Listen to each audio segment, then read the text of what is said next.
नमस्कार मित्रों, जय महाकाल आयुर्वेद और तंत्र। अब 6 तारीख को और 7 तारीख को पूर्णिमा है, मतलब शरद पूर्णिमा। ऐसा साल में 4 पूर्ण तिथि आती है। पूर्णिमा की 2 तिथि आती है, होली पे और शरद पूर्णिमा पे। इस दिन पूर्ण पूर्णिमा माना जाता है। और एक आती है दीपावली और महाशिवरात्रि। इनको महारात्रि बोला जाता है, अघोरात्रि या महारात्रि बोला जाता है। तो पूर्णिमा की, होली की रात में और शरद पूर्णिमा की रात में वैष्णव मार्गी क्रियाएं पूर्ण होती हैं।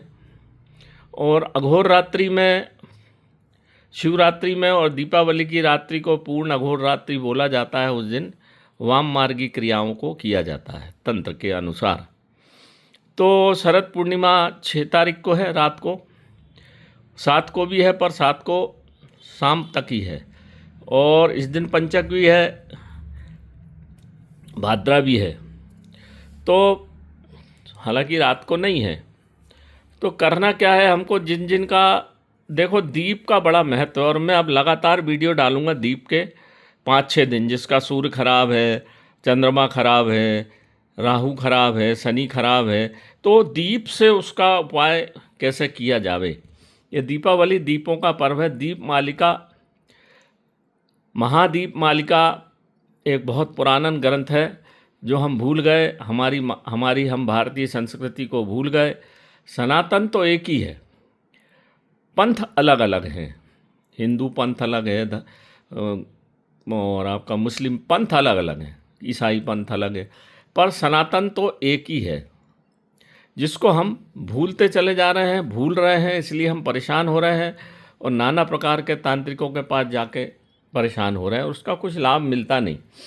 तो मैं यहाँ ऐसे सरल दीप के उपाय बताऊंगा। आप कहीं पे भी जाइए, साउथ इंडिया में जाइए खास करके आप, या भगवान शिव के पुराने मंदिर, जैसे आप उज्जैन जाएंगे तो हर सिद्धि मंदिर के सामने दीप स्तंभ बना हुआ है, उसमें 108 दीप लगाने की जगह है। तो दीप का बड़ा महत्व है हमारे भारतीय सनातन में, इसलिए दीपावली को दीप का त्यौहार कहा जाता है। इसमें दीपावली या इनसे दीप के किस तरह का दीप, किस तेल का, किस रुई का, किस बाती का दीप जलाने से कौन सा ग्रह नक्षत्र हमारा ठीक होगा जो लग्न पत्रिका में खराब है। हम लग्न पत्रिका भी देखते हैं आप लोगों की, और देख के बताते भी देते हैं और उपाय भी बता देते हैं। बहुत सारे, कम से कम 20-25 पत्रिकाएं मेरे को रोज आती हैं। तो बीमारी आ जा रही भी, जब तक आप उस मूल ग्रह का उपयोग नहीं करेंगे, उस मूल ग्रह को ठीक नहीं करेंगे, तब तक आपको दवा लगती नहीं, और आप फिर लाखों रुपया खर्च कर देते हैं और 1500 का कोई उपाय करके उस ग्रह को ठीक नहीं करते। तो हमारे पास तो रमल की भी 8-12 पद्धतियां हैं। तो हमको इधर से समझ नहीं आता तो फिर हम उधर से आपका रमल से भी देखते हैं।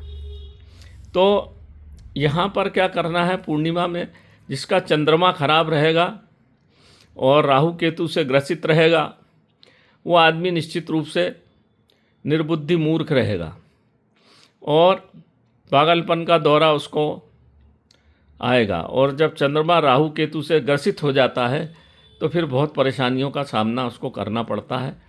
और उसकी बुद्धि फिर, पढ़ाई लिखाई में आपने देखा होगा, अच्छे पढ़ते पढ़ते स्टूडेंट एकदम से गलत लाइन में चला गया। क्यों चला गया?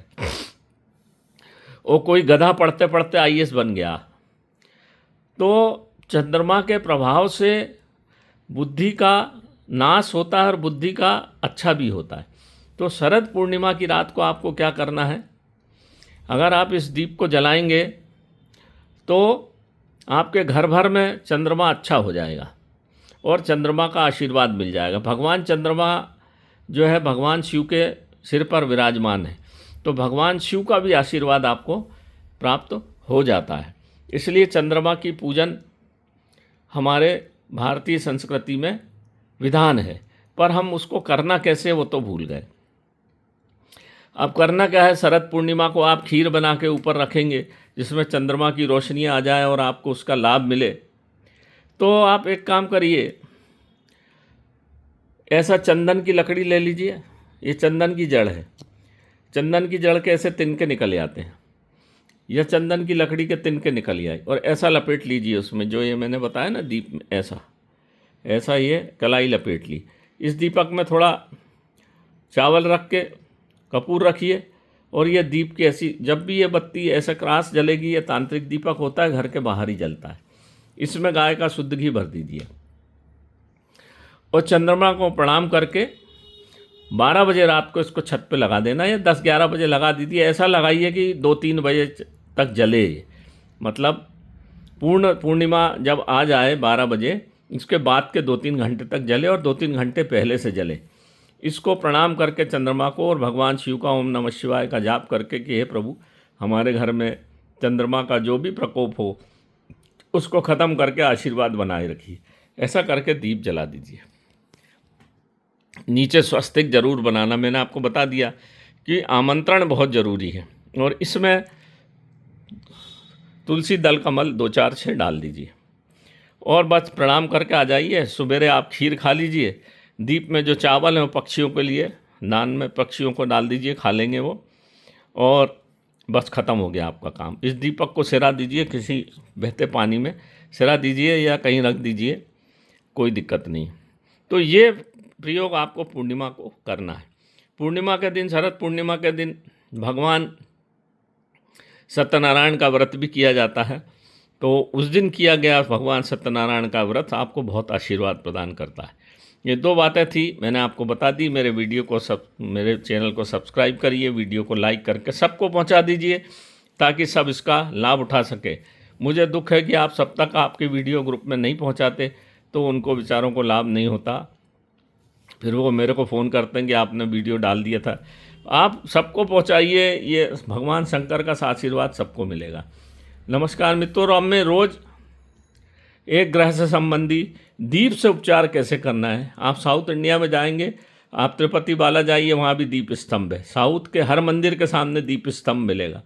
उसका यही महत्व था कि अब दीप से कैसे उपचार किया जाता है लोगों का, और दीप का जो रोशनी होती है वही रोशनी आपके अंदर है और वही ब्रह्मांड में है। तो तीनों रोशनी जब एक साथ आ जाती है तो आपको फिर आशीर्वाद की कमी नहीं रहती। ब्रह्मांड से सीधी ब्रह्म से रोशनी आप में आशीर्वाद स्वरूप रहती है। तो नमस्कार मित्रों, जय महाकाल आयुर्वेद और तंत्र। मेरे वीडियो को देखिए, सबको पहुंचाइए, सबका भला तो आपका भी भला। नमस्कार मित्रों, जय महाकाल आयुर्वेद।